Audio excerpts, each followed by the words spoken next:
Bom dia, edição da Cor do Dinheiro do dia 6 de novembro do ano da graça de 2019. O meu nome, como sabe, é Camilo Lourenço. Ora, para não perdermos mais tempo, porque a agenda é brutalmente comprida, eu queria passar já ao período antes da ordem do dia. Não sem antes lembrar a quem nos está a ver que esta semana, eu quero pedir desculpa por isso, tem havido problemas de toda a espécie. Sexta-feira e segunda-feira foram problemas de som. Infelizmente. Já expliquei, era um problema de software, efetivamente. Agradeço a ajuda que o Ronnie Kuhn me deu, como disse ontem, mas não era só. Ontem houve problemas com interrupções altos e baixos, não teve rigorosamente nada a ver nem com o hardware nem com o software, teve apenas a ver com a cobertura 4G, que ontem falhou naquele local onde eu estava. Não é habitual, porque é um sítio onde eu costumo fazer o programa. Não é habitual.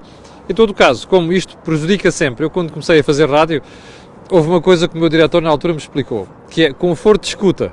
Conforto de escuta é uma coisa muito importante porque das duas uma, pessoas estão a ouvir bem, com o som como deve ser, sem qualidade, ou então aborrecem-se. E é verdade, mas aqui, como sabe também, nós não temos os meios técnicos mais sofisticados, nem é suposto ter, porque isto não é um programa normal de televisão. Quem quer ver televisão, vai ver para a televisão.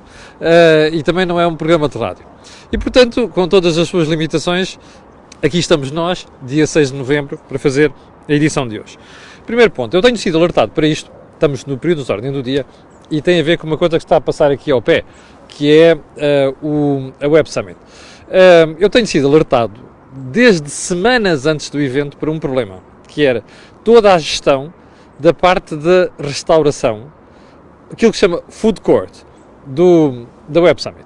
E que pessoas a queixarem-se que uma desorganização total, que depois gera uma confusão com os meios de pagamento, afinal aquilo ia funcionar, não ia funcionar, os terminais, mais o Wi-Fi, não sei das quantas. Bom, parece que correu tudo mal.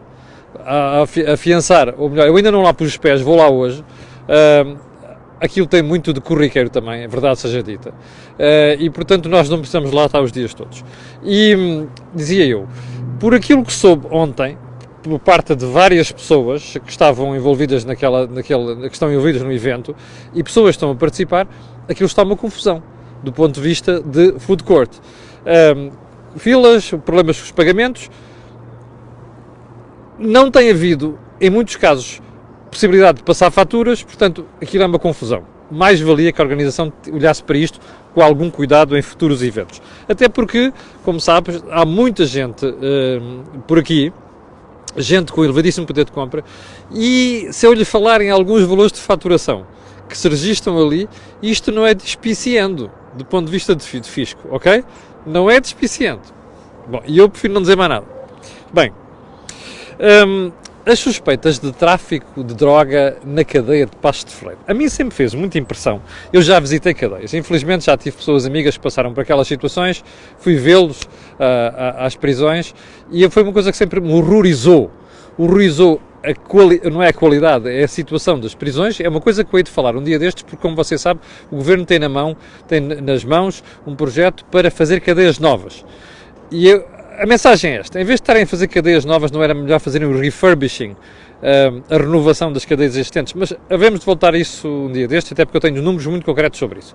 Mas, pegar num ponto, sempre fez confusão a história do tráfico de estupefacientes e outras coisas, telemóveis e comida, inclusive dentro das prisões.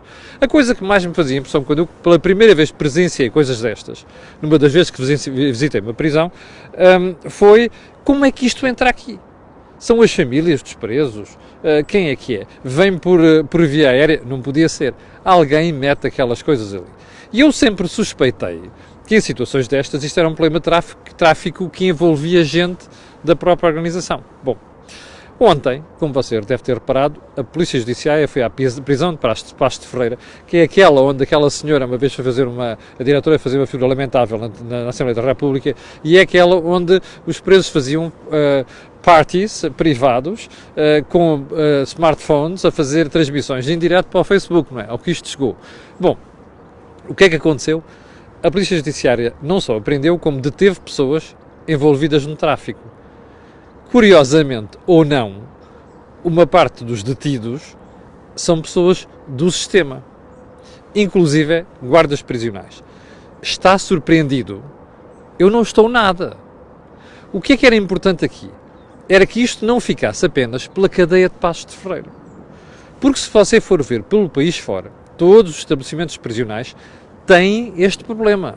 É tudo uma questão de grau. É mais descarado, é menos descarado. É mais sério, é menos sério. É mais grave, é menos grave. É a única questão. Porque todos os estabelecimentos prisionais têm este problema. Bom, ponto seguinte. Eu não sei se têm reparado, desde a semana passada, já houve vários episódios envolvendo a Joacine Catar Moreira. O primeiro foi uma resposta que deu a uma espectadora aqui do programa, que é a Susana Cardoso, uma resposta de uma arrogância inacreditável sobre a história de como é que ela se devia responder às pessoas, ou qual a postura dela.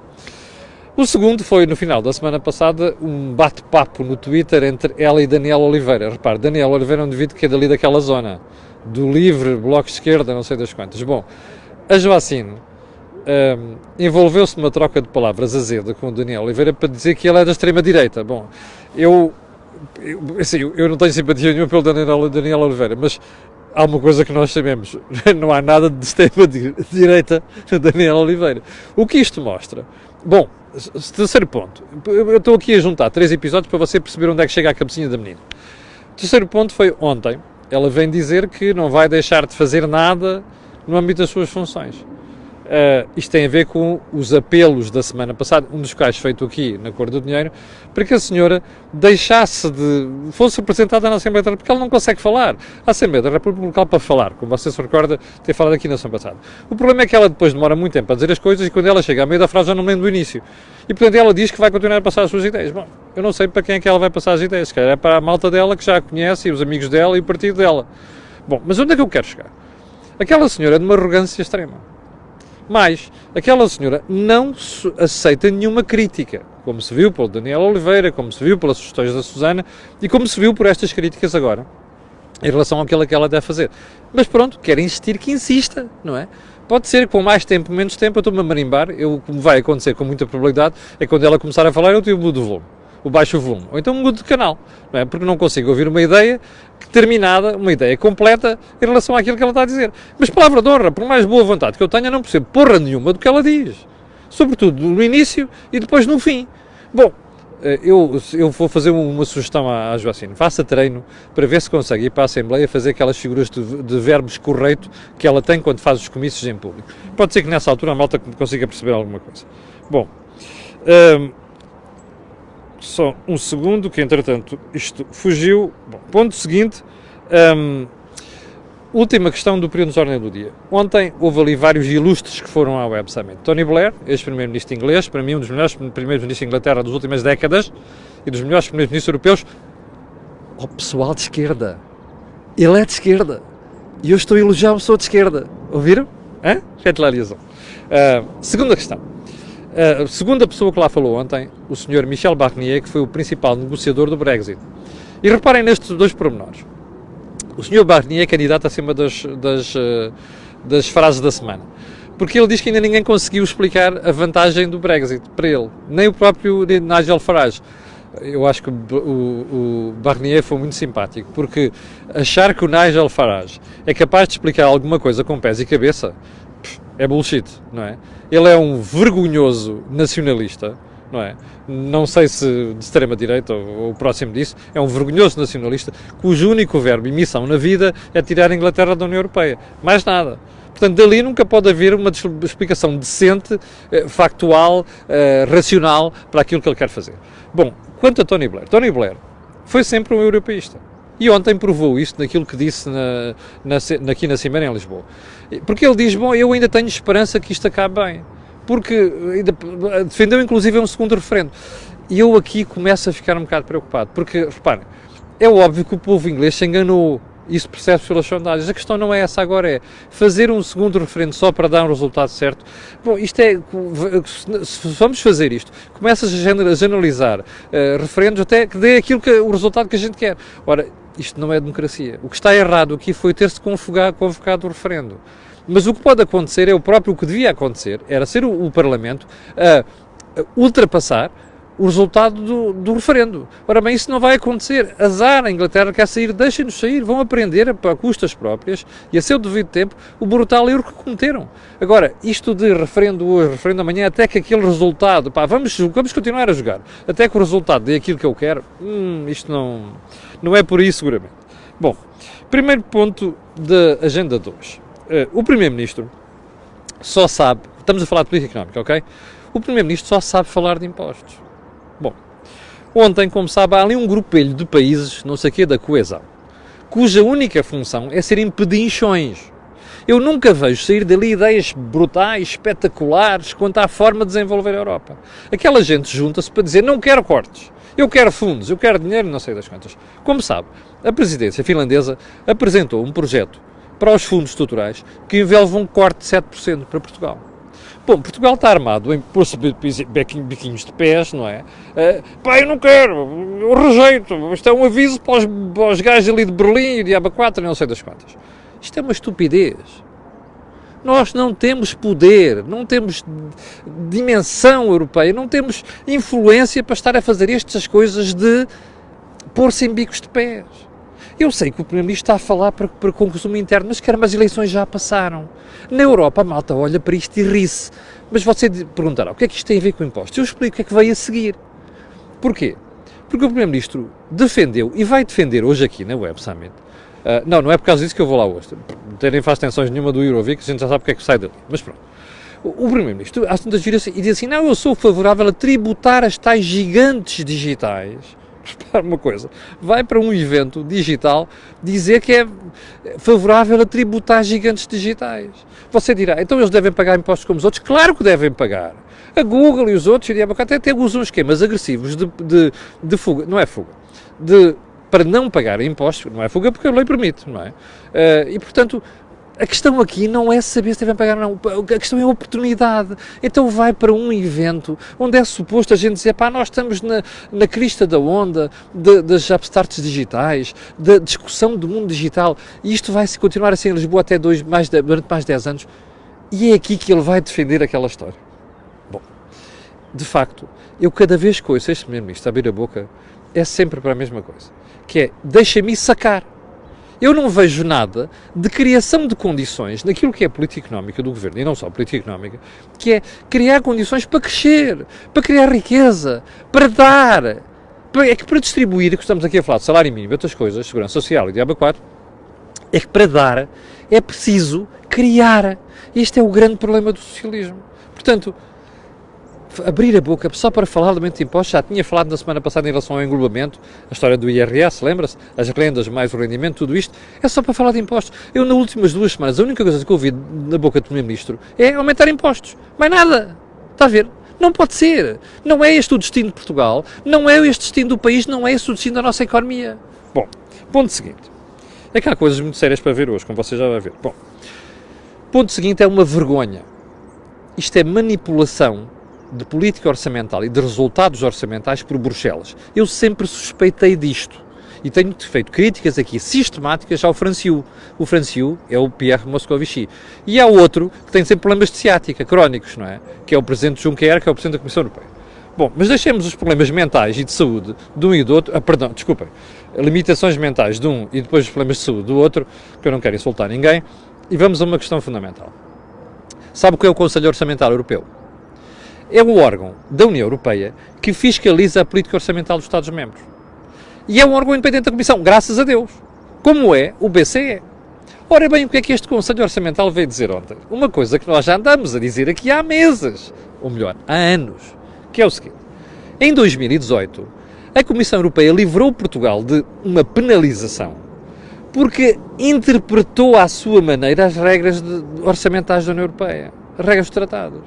E diz o seguinte, Portugal não tinha reduzido suficientemente o déficit estrutural e tinha um crescimento da despesa superior ao indicado pela Comissão Europeia. E, no entanto, a Comissão Europeia livrou Portugal de sanções e disse que estava tudo bem. Isto é o Conselho Orçamental que diz, não é Camilo Lourenço, não é o PSD, não é o Bloco de Esquerda, não é o PCP, é o Conselho Orçamental, um órgão independente. E mais, sabe o que é que o Conselho Orçamental vem dizer? Alguém me diz que estão 2.700 pessoas em direto, obrigado pelo vosso apoio e obrigado por referir isso também, que eu consigo ver mal por causa do sol que me está aqui a bater do lado direito. Bom, mas o que é que o Conselho Orçamental vem dizer? Uma coisa gravíssima. Diz assim, sabe como é que isto aconteceu? Não é que tenha... Ou seja, aquelas regras sobre as quais eles interpretaram não existem. Foram eles que a criaram. Mas esta forma de interpretação foi feita sem consultar nós, Conselho Orçamental. Ou seja, a Comissão passou por cima do Conselho Orçamental para fazer isto. Ora, você viu isto de manchete dos jornais portugueses ontem? A história estava disponível no ECO, eu lia no ECO. Você viu os jornais abrirem para as primeiras páginas com isto? Viu as televisões abrirem as primeiras páginas, os noticiários com isto? Não viu, pois não. É assim que nós estamos, em obscuridade informativa. Está a ver? Felizmente, hoje em dia já não é possível esconder informação. Aliás, este programa é um bom exemplo disso, não é? Taparam umas vias noutros sítios, levam por aqui. Não é? É para isso que a gente serve. Hoje em dia já não há censura. Bom, isto está disponível. Está lá tudo. Percebe? Bom, quem é que foi o patrão desta marmelada toda? Adivinhou? Pierre Moscovici, comissário para os assuntos financeiros, e o fulano está lá acima dos problemas de ciática, não é? Claude Juncker. Bom, qual é a explicação para isto? É muito simples. Moscovici é socialista. E, portanto, tem os amiguinhos socialistas aqui ainda a fazer os fretes todos, que é para não dizer uma expressão pior. E, por outro lado, tem o Sr. Juncker, que não é socialista, mas anda lá ao próximo. Mas tem outro problema. Juncker nunca quis chatice nos 4 anos de mandato. Já tinham passado aquelas coisas da Grécia, mais de Portugal, mais de Espanha. Eles estão todos com o rabo assado. E, portanto, não querem chatices. Bom, mas se não querem chatice, não vão para lá. Não é? É o mínimo que nós podemos dizer. Eu não quero gente que vai para o poder com falinhas mansas e deixa passar os problemas mais graves e mais importantes que os países têm. E isto é um problema sério. Portugal não reestruturou as suas finanças públicas, não aproveitou a bonança económica dos últimos anos como deve ser. E a Comissão tem que dizer isto, percebe? Não é apenas o Conselho Orçamental. Portanto, andam a fazer fretes e isto tudo vai-se pagar caro, mais tarde ou mais cedo. Não tem nada a ver com bancarrotas, como já expliquei aqui, nós não estamos em risco de bancarrota porra nenhuma. Isto é um dos erros que a direita tem cometido. Mas vamos ter de aplicar medidas de austeridade seguramente, mais tarde ou mais cedo, porque não aproveitámos tudo isto, percebe? Bom, ponto seguinte, da gente. Ontem ficámos a saber que o Governo quer decidir o aumento do salário mínimo ano a ano. Ou seja, não quer uma decisão, não quer uma análise para o conjunto da legislatura. Como você sabe, o objetivo, dito pelo Primeiro-Ministro, é o que eu digo, é só facilidades. É aumentar impostos, aumentar o salário mínimo, é só isto. Não há benefícios fiscais para as empresas, coisa nenhuma, percebe? É só fazer demagogia com política económica. Bom, então qual é o ponto aqui? A ideia é decidir o salário mínimo ano a ano. E não de forma global para a legislatura. Diga-me uma coisa, você acha que isto faz sentido? Não. Quando você está a fazer política estrutural, tem de olhar para o médio prazo. E o médio prazo é dizer assim, em 2020 vai suceder isto, 2021 aquilo, 2023 aquilo, percebe? Mas dizer assim, atenção, tudo isto fica dependente de isto e aquilo. E se não se verificar isto, não se faz. Mas se verificar aquilo, faz-se mais. É assim que se fazem as coisas. Isto é um erro. Assim como é um erro fazer outra coisa. Que ouviu ontem pela boca da Ministra, que eu até acho que ela é sensata, Ana Mendes Godinho. Havemos falar sobre ela. Um dia desde que ela merece um elogio, ao contrário da malta do Bloco de Esquerda. Mas havemos falar sobre isso ainda esta semana. O que é que a Ministra vem dizer? E o Governo? Não. Isto vai ser uma discussão só sobre o salário mínimo. Não vai ser uma discussão sobre política de rendimentos. Isto é um erro grosseiro, percebe? Porque discutir o salário mínimo só, sem olhar para o conjunto das condições da economia e para a política global de rendimentos, se não se esgota no salário mínimo, é um erro. A coisa mais importante que as empresas precisam é de um quadro estável a médio prazo, percebe? E as próprias famílias. E, portanto, é esse quadro estável a médio prazo que nos permite discutir, analisar, racionalizar, para tomar decisões sobre investimento, sobre contratações e por aí adiante. Ora bem, esta política global de rendimentos, discutida de uma forma transversal, plurianual e com toda a gente envolvida e com todos os rendimentos envolvidos, é a coisa mais interessante que nós podíamos fazer. É isso que o Governo vai fazer? Não. Porquê? Porque não lhe dá jeito, percebe? Quer andar aqui a fazer política isso ano a ano. E como você já adivinhou, o maior aumento do salário mínimo está proposto é para quê? para 2020. Porquê? Porque no ano seguinte vêm aí eleições, está a perceber? A questão é esta. Agora repare uma coisa, 5,8% de aumento, sem discutir a produtividade. Este debate é tão mal feito em Portugal. Há um bocado vinha no carro a ouvir uma conversa na rádio. Não vou dizer qual foi a estação, porque eu vou falar com a pessoa a seguir. Ai, sobre o salário. Ai, fica abaixo de Espanha. Ai, fica abaixo de Luxemburgo. Rapazes e raparigas, olhem para a produtividade. Não se pode discutir o salário mínimo sem discutir a produtividade. Mas agora um pormenor. Pois como é que a malta em Espanha vive com 1050 aqui? Mas já foram ver o resto dos preços em Espanha, e habitação e outras coisas? Já. Pois a questão é esta. As pessoas discutem estas coisas como, olha, tabacaria, como diz o Primeiro-Ministro. Se há discussão em Portugal que se faz sobre o salário mínimo e sobre rendimentos, é a discussão de tabacaria que falava o Primeiro-Ministro do Parlamento. Sim, isto é que é a discussão de tabacaria. E pronto, ficamos por aqui. Como lhe disse, esta semana o Think Tank vai ser às 17 horas de quinta-feira. Eu vou-me despedir aqui das 3.000 pessoas que estavam em direto. Dizer que amanhã às 8 da manhã estarei aqui de volta para falar consigo. Não sem antes pedir aquilo que peço sempre, colocar aí um gosto e fazer partilha nas redes sociais, porque aquilo que você ouve aqui não ouve em mais sítio nenhum. Obrigado, com licença, e até amanhã às 8.